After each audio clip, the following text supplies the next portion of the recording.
তো হ্যালো বন্ধুরা, আপনাদের জন্য নিয়ে এসেছি এক নতুন গল্প। তো এখানে ডেইলি গল্প আপলোড হয়।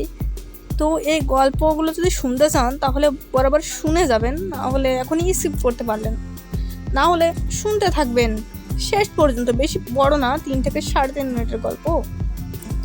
একবার সম্রাট আকবরের রাজ্যে এক ধনী সওদাগরের সবকিছু চুরি হয়ে যাচ্ছিল।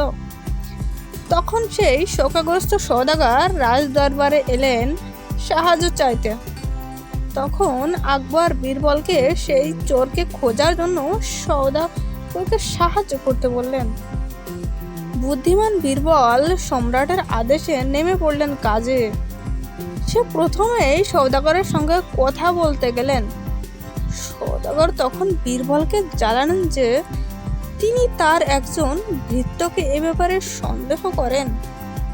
কিন্তু ইঙ্গিত পেয়ে বীরবল বণিকের সকল ভৃত্যকে ডেকে পাঠালেন এবং তাদের সকলকে একটি সারিতে দাঁড়াতে বললেন।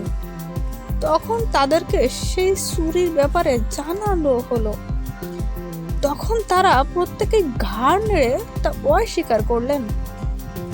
আর এমনটাই তো স্বাভাবিক, কারণ বীরবল তাদের সকলকে সমান মাপের একটি করে দণ্ড দিলেন। তারপর চলে যাওয়ার সময় তাদেরকে সকলকে বললেন, যেই ব্যক্তি সেই বণিকের ধন সম্পত্তি চুরি করেছে তার দণ্ডটি আগামীকালের মধ্যে 2 ইঞ্চি বেড়ে যাবে।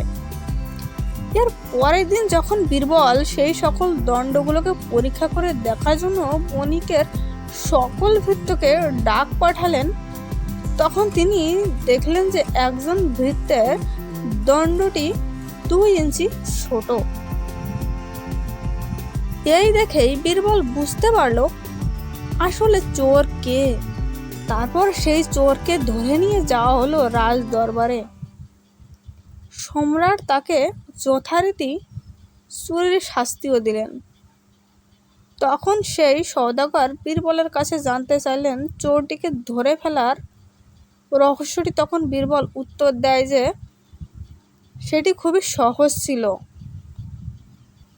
যে চুরি করেছিল সে তার দণ্ডটিকে 2 ইঞ্চি কেটে দিয়েছিল, এই ভেবে যে তার দণ্ডের মাপ 2 ইঞ্চি বেড়ে যাবে।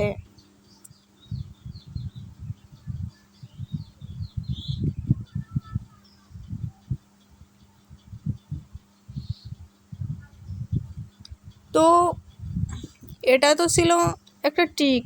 আর চোরও কত বোকা যে তার 2 ইঞ্চি দণ্ডটাকে কেটে দিয়েছে, আর সে ভয় পেয়েছে যে তার দণ্ডটা বেড়ে যেতে পারে।